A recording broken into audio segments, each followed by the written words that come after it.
Preparing students to demonstrate mastery of math state standards can feel like a dull, unending cycle of equations and practice problems. Unengaged, frustrated students can weigh on teacher confidence and lead to uncertainty about overall achievement. Two Ivy League-trained engineers observed this struggle and created a way to transform how students learn the fundamentals of math. Through the innovative Accoletics math program, EDA has helped more than 400,000 students achieve success on state-administered math tests and transformed the academic strategies and performance of schools nationwide. Accoletics' uniquely designed supplemental materials and tools are well aligned to your state standards and provide a clear path to exceed state proficiency standards. Through ongoing professional development, you will uncover common challenges and activate solutions that promise to improve student achievement in your school.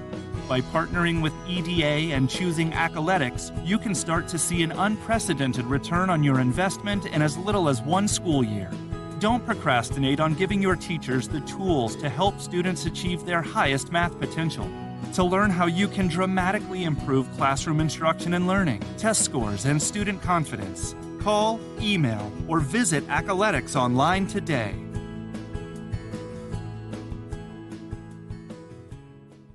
Make sure my daughters stay away from y'all sons. I went to DC, got put on till we all won. Got put on till we all won.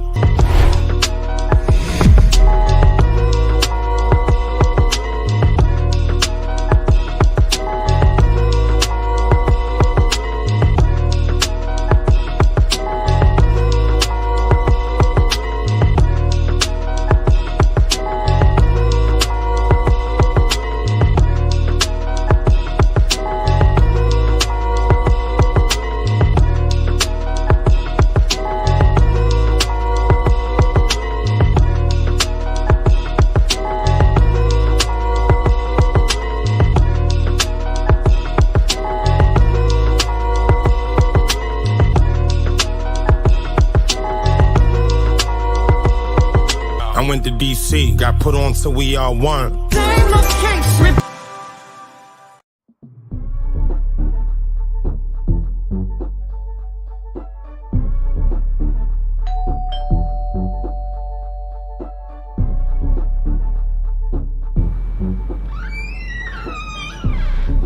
that delicious beverage?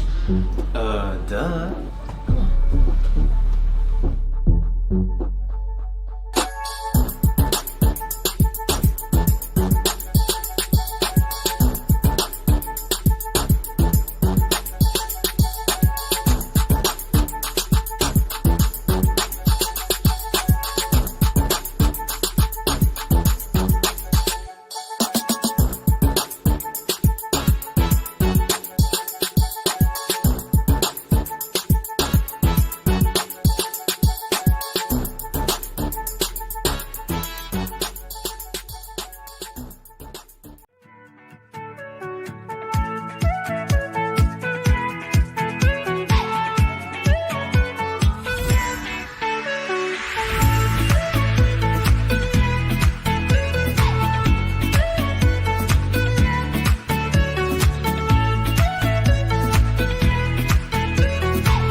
And welcome to Allison Marc podcast.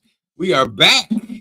We're back at it, baby. You like the? I just do the green background. I changed the screen. So how's it going? How's your day going? Good. Like I just woke up from a nap, so I'm super puffy. All right, puffy. Well, speaking of puffy, no, we're not doing that. Mm-hmm. You look great as always. Oh, wait a minute. All the dogs. Oh my God. They're all here. Okay, so this is, if you have not met Fifi yet, this is Fifi. I haven't yet to formally introduce her. I think out of my love and respect for Gabby, it's hard. Yeah. Yeah. So she's super needy. And then there's Ladybird. Who's the OG and needy. The OG in this game. Ladybird. Do you ever have to hold them? Come on, Pooh. Oh my gosh. They are cute now. They are cute now. Thank you. Fifi and Ladybird. They are cute now, baby. Gotta admit that. Yeah. Oh my God. Why is it so close today, babe? Anyway, hello everybody. Hello. This is To real our- time. Hello to our two people. Does everybody do when they record like a what's going on, like a podcast this week? Is it always live? Some people do it live. Most do it live. They do. That have consistent podcasts, Okay. and then they edit it down Taylor. like the best, the best moments. Okay. Like we'll do with Ask Allison and stuff. It's our old girl, Lady Bird, will be 12 next month. It's something about these dogs, and we're coming to you out of the DC area. We're seeing more of these dogs getting stolen. It's crazy. The best reason I guess would be because people try to resell them, but I always worry that they're being used for they talk a lot about, especially the little dogs are being used for bait for dog fighting and all that kind of stuff. I hope that's over. Oh, me too. Hi, Miss Anita. Anyway, what's going on, y'all? I'm sorry. I'm just kind of getting up. I feel like we are blurry because for some reason, whatever, but we're just going to keep it moving in the spirit of the holidays. And Spirit of the holidays. And so, busy week. So my new favorite podcast is Nightcap with Unc and Ocho. It's Ocho Cinco, who's a football player, of course, and then Shannon Sharp, who's now known as Unc. Who's a former football player, now really more like a commentator, right? Yeah, he's killing it. And what he's doing, baby, is what we're doing. Your own. He has his own. He has his own, and then he also still does some things with Stephen A. Smith, I think once or twice a week. Okay. But his new investment is in himself, which we're doing the same thing, investing in ourselves. Then we got to invest in the better. It's got to be better. Okay, all right, now calm down. Now don't be criticizing. We got to do it better. Don't be criticizing. Look, Miss Taylor deserves a better. And actually, you've seen their show. Yeah, it's a nice double box. It's just they're just doing the same thing, and there's like you said, he's talking. He's in a hotel room anyway. But So I thought of you this week because our children, I did not attend an HBCU. You did. Yes. And in fact, your family I'm so glad introduced me into the whole HBCU experience. Oh. I wanted to do it. I didn't know anything about it. So I applied for Howard University, not realizing it was private, not realizing the costs. And I would just... What's the HBCU in Illinois? I don't think there's any in Illinois. No. Which is so interesting. It speaks just to, for me, what I always talk about, like just the systemic racism that our illustrious schools were born out of. Yeah. Like the fact that you're a Midwest guy really wasn't necessarily, I guess, the same culture like the East Coast, especially the South or whatever. Yeah. Yeah. Definitely. No, that's the thing I think people don't understand. I'm trying to see. People don't understand if you're not in the South, if you're a Black person and your family did not attend HBCUs, that's one check, right? Number two, if you're from the Midwest and even the West Coast and in the East, you may or may not have ever even heard of the HBCU experience. Yeah. And then the South, that's of course where everything, that's where it is. So most people in the South definitely have, Black and white. But in the North, you don't really know about it. And there's actually Chicago State University, which is I think where Kanye went. Yes. Oh no, he went to Chicago something, but they say Chicago State. Yeah. And again, Chicago State. I've never even heard of Chicago State. Chicago State University. Have you heard of Chicago State? Mm-hmm. Because you met people from Chicago State. You never nobody from the doggone Chicago State University. Yeah, I have. Because when Skylar, our middle baby, was looking at school, she doesn't really enjoy the South. I have a strong affinity for the South because I've spent all my summers there and all that. So, Chicago State University. And people from the North. A leading Black college in Illinois. Yeah, I've never heard of Chicago State. City school, yeah. Yeah, it's probably doesn't have housing. It's probably like a school with no housing or anything. Established in 1867. Yeah. Yep. Like an old. So, when I had my first radio job, and when you're from the North, it's like it's terrifying. It was a whole thing. When I got the first job with Huntsville, Alabama, everybody was scared. Like Alabama and going down south and blah, blah, blah, blah.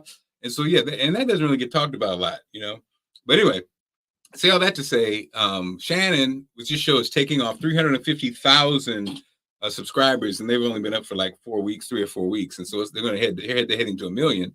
But this comment I thought was interesting and powerful. So again, babe, as we talk about the show, we do a long form show, and then they go back and take the best parts and chop it up and put it on the thing to add interest. Which we'll do the same, babe. Look at our friend Miss Taylor. She is hanging with the conversation. Benithia is with us, baby. We appreciate you. And so this is what he talked about again, as we talk about so much for our kids. A lot of times when you see somebody that looks like you and sometimes acts like you, it makes you believe that you too can do it too. And so he was talking about when he saw Charles Barkley.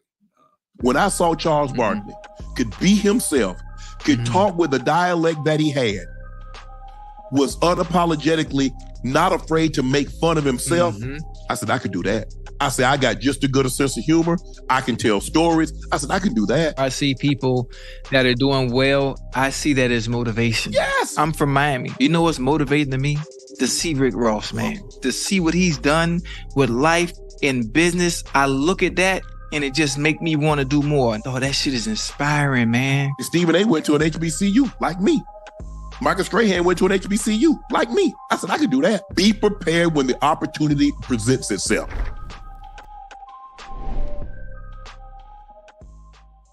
Our kids have or are going or have gone to an HBCU, which I think that's such a powerful legacy. And also with Shannon, what they were saying about that being inspired, being motivated, feeling like, hey, if so-and-so does it, I can do it too. That is so, so powerful. And I'm excited because I'm speaking to 8th graders tomorrow in Montebello and school in Baltimore. And I'm so excited because I was thinking about my path to this broadcast thing. It really was people. I mean, I don't think we really understand. So for me, as a young guy from Springfield, Illinois, that didn't have a black radio station, that didn't have black this or black that, the only person on television was Fred Hickman, who went on to go to CNN. And Fred Hickman was only probably 10 to 12 years older than me. And then Bryant Gumbel was a big influence for me to want to do broadcasting.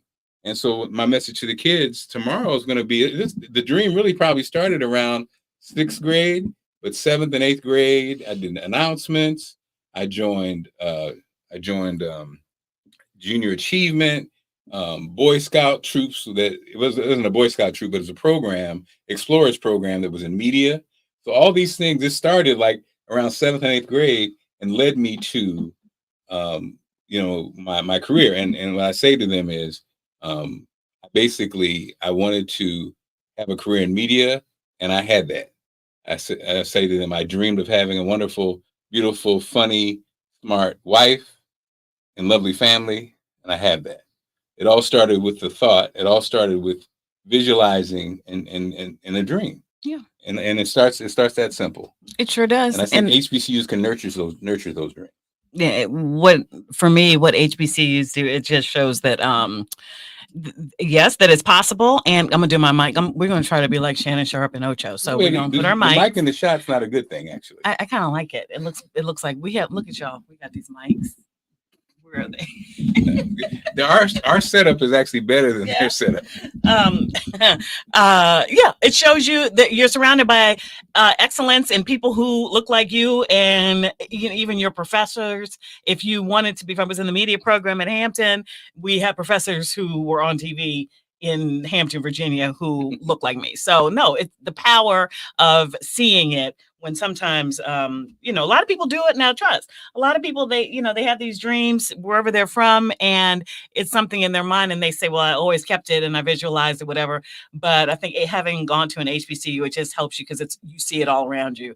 Buildings are named after people who look like you, that you can look up to and aspire to, be like. So yeah, it's a very powerful thing. So I love the fact that Shannon Sharp went to an HBCU, because it's the whole thing with the athletics, right? So because Mark and I, we talked about my whole thing with Deion Sanders. I have nothing personally against Deion Sanders and his move from Jackson State, but I just feel like the inequities in the different programs and what have you. And for a moment, Jackson State was talked about, and people were looking it up. Oh, what is Jackson? Is that Mississippi State? No, this is Jackson State. It's a different thing. It's this jewel right in Jackson that was founded because of born out of basically the two different education systems in America. And so to see that shine on Jackson State and to see the program thriving and people interested in it and learning about the culture, that was a moment. So what I love is that, Michael Strahan went to an HBCU, Shannon Sharp. So you can achieve these things without going to these big programs that everybody already knows about. So that's where it came from. So I'm down with the HBCU experience. And I feel like a lot of different cultures, they go to schools like after school to learn about their culture, or on the weekends to learn about it's a mandatory thing. Yeah. And for us as Black people in this country, it's not. And a lot of our history is being erased. And so, I just feel like if you can do it, it's very necessary and important. And not to get on the whole thing with the Deion thing, but I think he ended up graduating from HBCU because I think it is two different conversations, especially now, as far as what the athletics program does as far as getting to the NFL, and then what the HBCU does, so that's why when he said I went to he graduated from HBCU because that's what he got. The other part is business, and I think that's the part that's the whole conversation. But anyway, that's fine. So the tiny you can stand on business at HBCU. Okay, go ahead. Anyway, let's not talk about that. Okay, moving ever onward. So we talked about the tiny T.I. and King situation, the son. And it's interesting, babe. I see. So what happened was, if you don't know what happened at the Atlanta Falcon game, they were celebrating 50 years of hip hop. So T.I. was being honored. So they're in a box chilling as a family, and I get it, babe. We got kids. So the conversation about, well, you've been raised with a silver spoon in your mouth, right?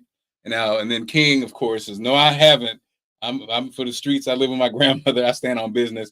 So it just kind of spiraled out of control. And I will say, we have not had anything crazy like that at all. Yeah, we also don't. That's a level of fame that we don't have to worry about, nor do we enjoy. We're talking about the rapper T.I., his wife Tiny, of course, from Escape and their old reality show, and we've seen these kids grow up in the spotlight, and so this is their son King. And there just comes a time, I think we saw it also with like Kirk Franklin and his son, that maybe there is a challenge and you have a certain image in the public. Now the King of the South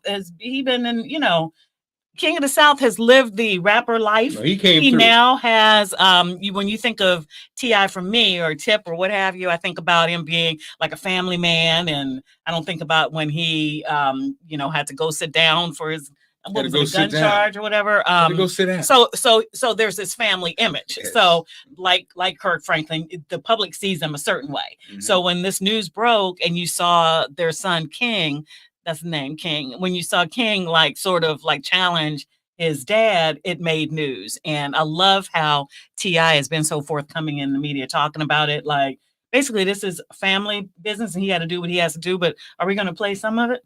No. Okay. No. So basically, it was like a scuffle. What did T.I. try to choke him out at the thing? T.I. choked him out.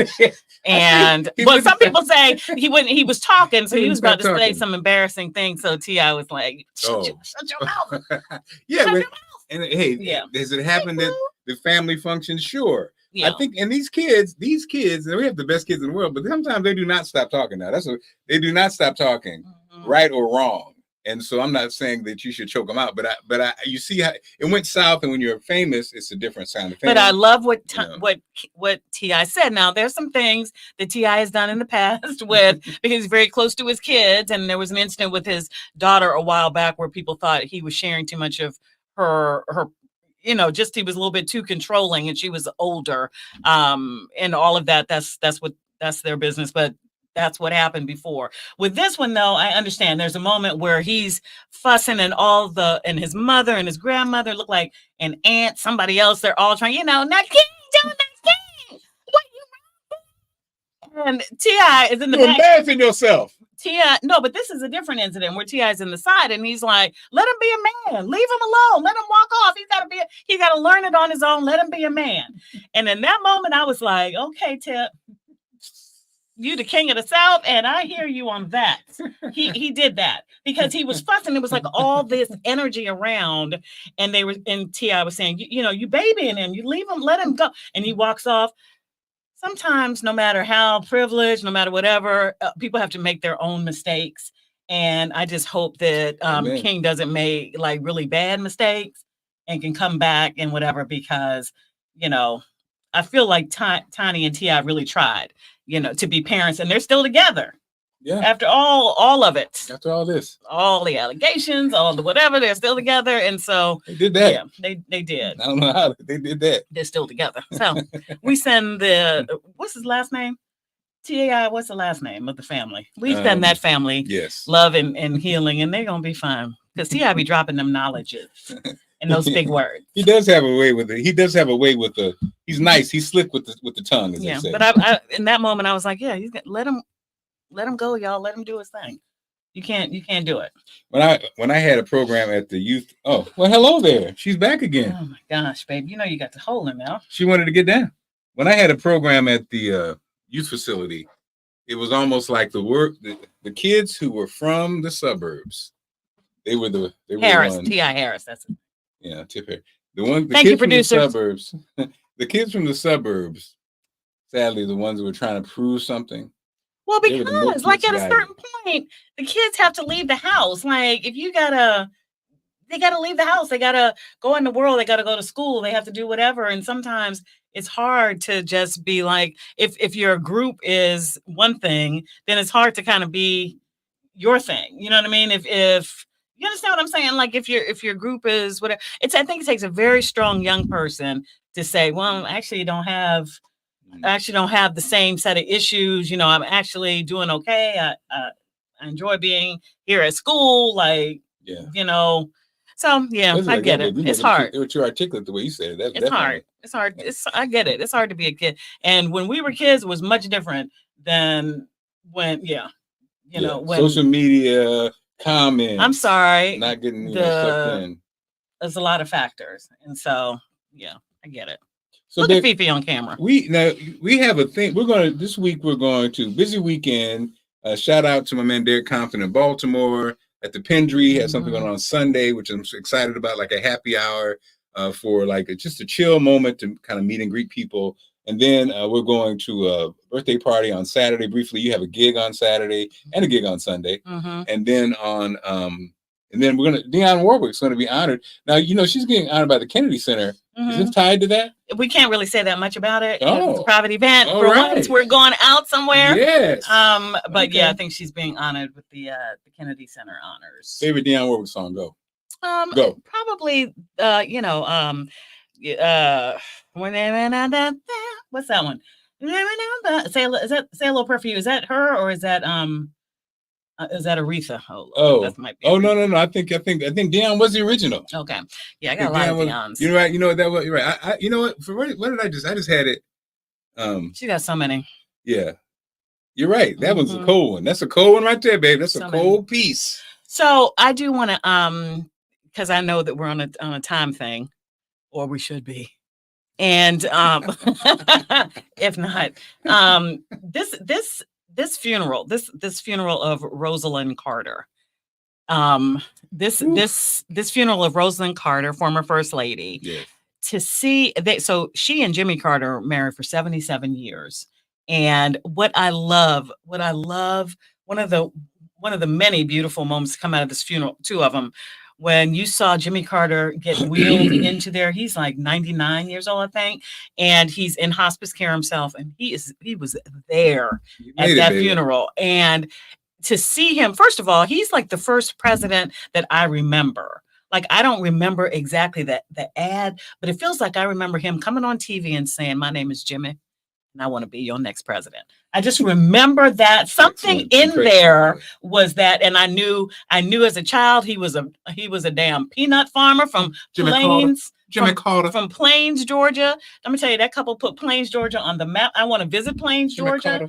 All the things that they did as a couple afterwards, because I feel like I feel like history always tried to give him the short end of the stick. Yeah, because he cared. He was the most caring president. Because he cared. I remember when he came out and, you know, a lot of the presidents, it's like powerful men have these little ladies on the side in abundance. Did he have seems. No, but he said I didn't, but I have lusted in my heart. So he confessed that. Like, it's just, come on, son, you're killing us.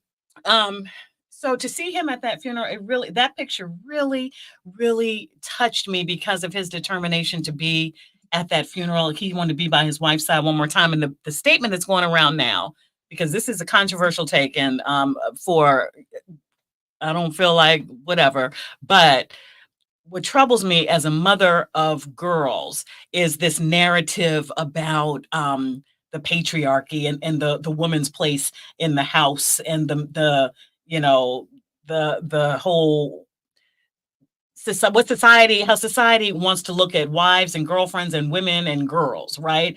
And so Jimmy Carter's statement that he said so famously that, and I wish I had the quote exactly, but that Rosalind has been my partner in every step of it. And they didn't like her being in those cabinet meetings. Like, she would come in and they would discuss. I heard they had a meeting weekly, I think, where it was straight business. They didn't talk about their kids. It wasn't Jimmy and Rosalind. It was, I'm the president and the first lady. Let's talk about, like, a cabinet level sort of vibe. And how he said that she was my equal in everything. And I just think that it's just so, it was so powerful. And it really just touched me. And so to see Mrs. Carter pass away in the funeral is this week, and all the remembrances, it hit me in a way I wasn't really ready for it. But I think it was because, like I said, they were the first couple that I remember. So to see Amy Carter, like, I remember famously, they put her in public school in DC. Like, he was the real McCoy. Yeah, and so man. Was she. And a brilliant man. Like, that's lost on that whole, like, you know, my name is Jimmy and I want to be your president. It's lost the fact that he was this decorated veteran, and he was serious. So for all the work that is, so shout out, pour some out for Mrs. Carter, and may she rest in peace. And I just hope that they, you know, if I were a betting person, I would say they would be together soon, because they were together for so long on Earth. You know what I mean? Right. And I think that without her, it's probably a little bit more difficult to be who he is. So that really did. That moved me. I wanted to talk about it. So I'm glad you did. Yeah, I wanted to talk about it. Well, a new feature is called Sippin' Lemonade. Brought to you by Delicious Beverage. Had a chance to catch up with, this is our first Sippin' Lemonade, had a chance to catch up with old friend, comedian Joe Torry. Joe Torry, my first celebrity on the podcast. So Joe, you my first, you got me and my wife got a podcast now. And this is Spilling the Lemonade. And so we've known each other for real, family. Joe, I just want to say, what do you want to say to the people, man? You out there, you look the same, you look amazing. I knew I knew Mark about 150 pounds ago. See, there we go. Fan over to you. The real Shrek. Man, I was they owe you money, brother. Let me tell you something about Joe Torry. I've known this guy for whatever part of the family, part of your first foundation. I know your parents. Yeah. I know your sisters and brothers. I just want to say, my mom still living. Mom still hanging strong. 86. I love it, man. At the end of the day, this brother's been the same brother every time I see Joe, whatever city it is, St. Louis, Baltimore, DC, the same Joe Torry. I appreciate you, bro. What we gonna do tonight? Q's in the house. Founders Day. He happened to be in here eating up our free food, drinking up our liquor, getting a free interview. He ain't changed. Must be that Baltimore's air. Have a great show, sir. That's my little brother right here. Love you, man. Take care, man. It's a Sippin' Lemonade, brought to you by Delicious Beverage, our first sponsor. My brother right there. What's that? Oh, okay. Oh, that's what's good. Oh.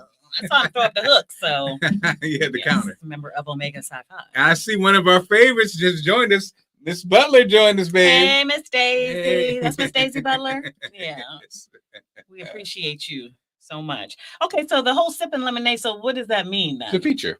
Oh, okay. So it features. It could be a comedian. It could be a celebrity. It could be a local star. Okay. Just somebody out in the community, or also a celebrity. Said community because it used to be on 92Q, y'all. And, Old habits die hard. Oh my God. Y'all didn't say that. And That's so a big stretch. And so, babe, are you ready for Ask Allison? It depends. Y'all, I don't see these before, so I don't know what it is, but I'm going to give you my genuine take. Okay, we'll get her down. Then she's going to run away and come back. Yeah. All right. So one of our favorite features, you love it, babe. And this is I'm curious to get your take on this one. All right. This is something else. You ready? Yeah. All right. Thank you for being a friend. Now it's time to ask Allison. We love her point of view. She's our girl and our confidant. Now listen, everybody. This is the time we want to hear from you. So come on in and ask Allison. Here's the part of the show where you get to ask Allison.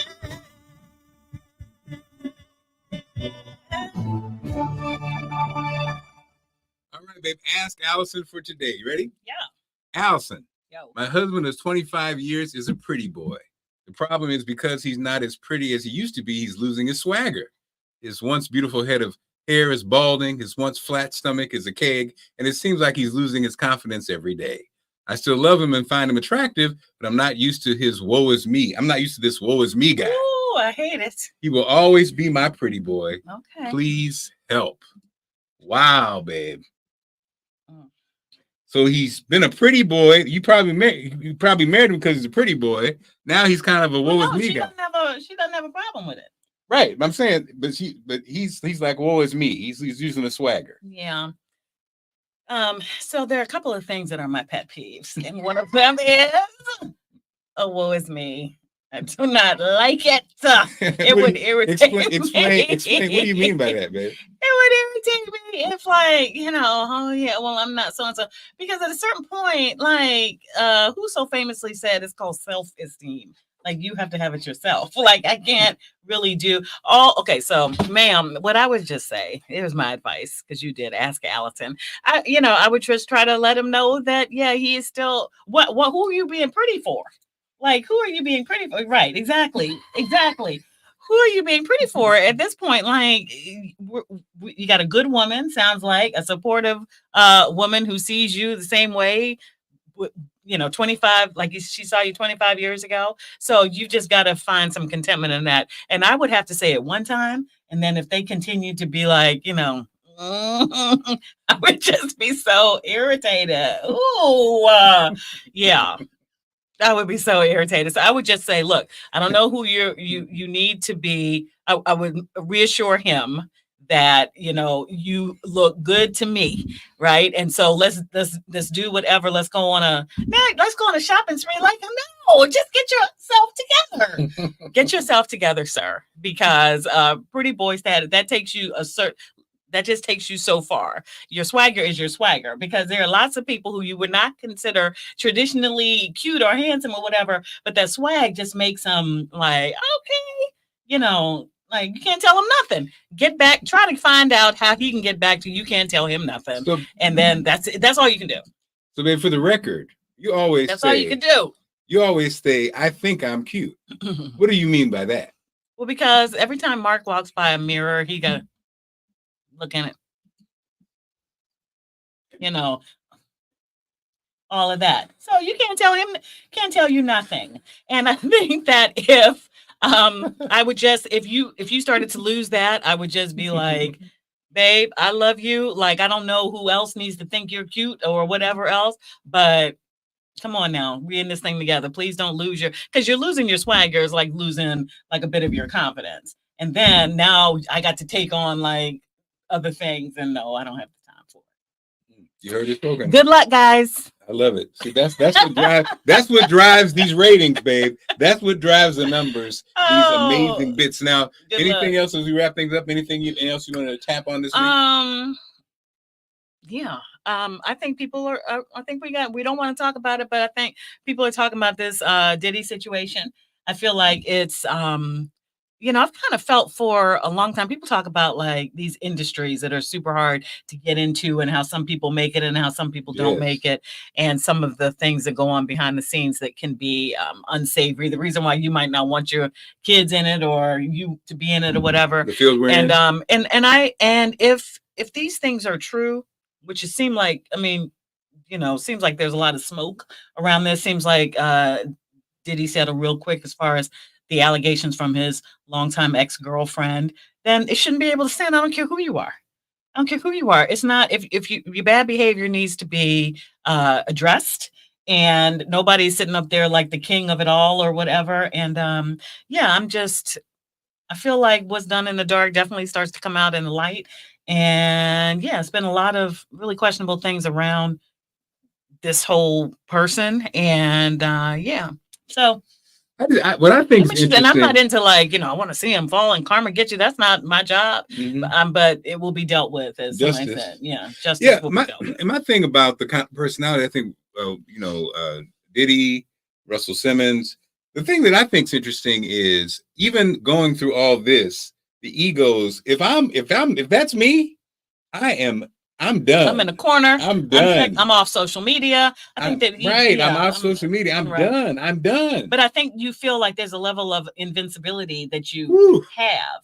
And but once that starts to crumble, I think people are scared. Like people are scared to talk in regular work situations.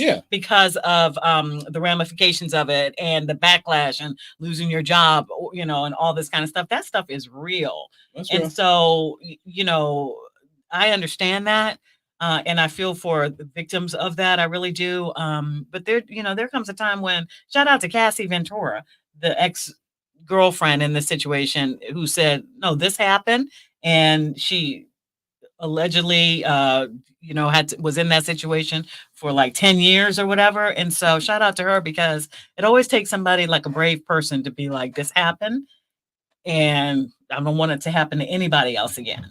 And also, I don't understand the men who are, so basically in New York, I guess last Friday was the last day that you could, basically they lifted there was a time period in which you could charge somebody, and, they opened it up. And so Friday was the closing date. So like on Friday, a lot of charges came through because it was the last opportunity for you now to, if you ever were, assaulted, whatever, sexually assaulted by someone, it was the last chance. And so those implicated included Jamie Foxx, Puffy, multiple famous people. Here's my thing. I don't need other famous men, especially, no comment. Some money grab, it's this, it's that. Why are you injecting your comment into a situation where there's possible victims? Because we're in entertainment. We're I guess news, and I was in the radio forever, and it was a mess. Okay, what I witnessed and all that stuff that women had to go through, hands down, I saw enough. It's a mess, and all of us in it know it's a mess. Been a mess, and so why even open your mouth? Because number one, it sounds terrible because you're like interjecting yourself into something you don't even know what specifically happened. And number two, it's not like, how the business is. I was in the business back in the day when Russell was at Def Jam, and I know the stories. You know what I'm saying? So why would anybody, especially an artist, even speak up? Oh, it's a money grab. Because they want their position to be protected, and it goes back to what I was saying about. And you're on the wrong side. But it goes back to what I was saying about being the mother of girls, and why I really respected the Carter so much for Jimmy Carter putting his wife on that equal whatever, because I'm sure that people called him weak for doing that, or he's letting, or blah blah blah whatever. And it's that same thing. And I agree with you. I have very little respect, but I also think that people don't believe women a lot. So I said it. I think that people don't, and I think that people blame the victims of all kinds of violence. This and that, whatever. And so, and in entertainment. What's Miss Taylor talking about? Oh, yeah. You need to you're right. Put God first. They believe that they're like for me, I think that people who get to that level of power believe that, again, they're invincible and that they control everything. Well, that thing, you see how quickly it's and actually they do see, when you're in entertainment, you do see oftentimes the worst of people.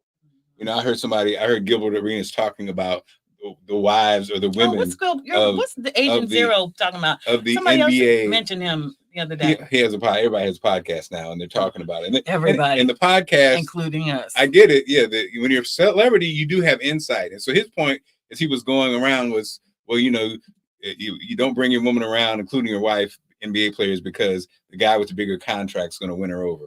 Now, if you're dealing with the same kind of people, if you're in that same trap, then it almost reminds me of people who have a 9-to-5 commenting on celebrities. Now, celebrities, you're commenting on like regular lives, and it's not the same. It's not the same. You know, when you're in a room full of everybody making $12+ million, it's not the same as a guy who's working 9-to-5.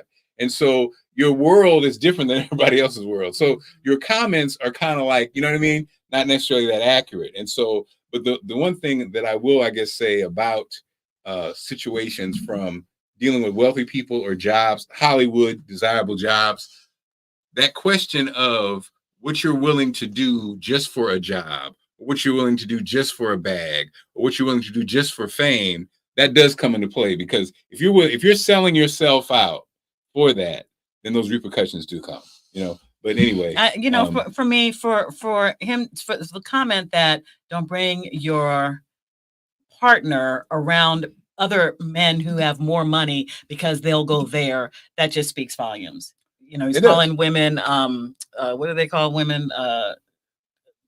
Gold diggers, and all that.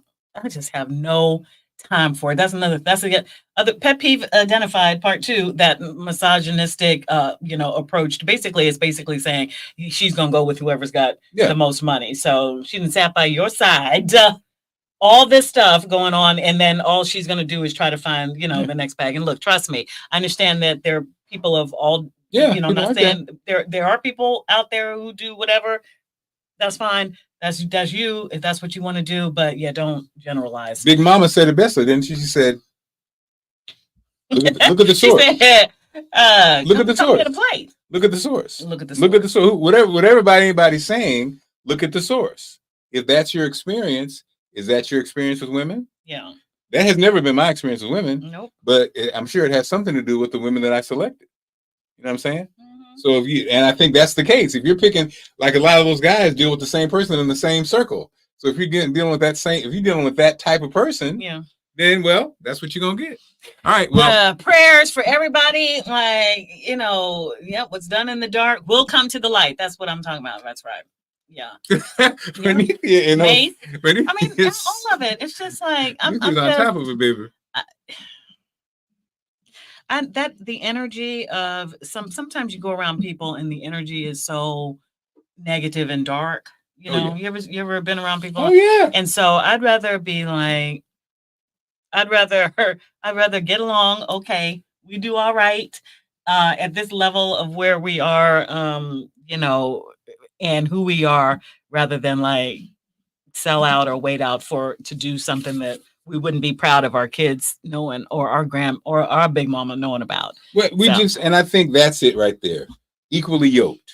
Yeah. That's just not, even it's something, because nowadays, you like to say, everybody on Instagram, all these things, oh, so-and-so's rich, or the bag, or whatever. We ain't going to do it for the bag. Yeah. We're not going to do it. Sometimes you and I are not going to do it for the bag. Sometimes I wish we had done it for the bag. No, you don't. We're not going to do it for the bag. I'm just joking. We're not going to do it for the bag. Yeah. Okay. Anything else to wrap things up? No, I was trying to find that quote from Jimmy Carter, because I just thought it was so beautiful and poignant what he said about her and them being equal partners and all this, because they were old school. Like, this isn't like some millennial marriage. They were like, right. Comptoir. They were old school. So anyway, prayers. Look here, it's the holiday season. Prayers to everybody who struggles during this time of the year. I hope that you find your community. I hope that you can find some love and light and laughter during this time of the year, regardless of what you're going through. If you're going through it, Just keep on going through it. Put your head down and just keep on going through it, because I promise you it's going to get better. There's a light at the end of the tunnel. I promise you. All right. We'll see you next week.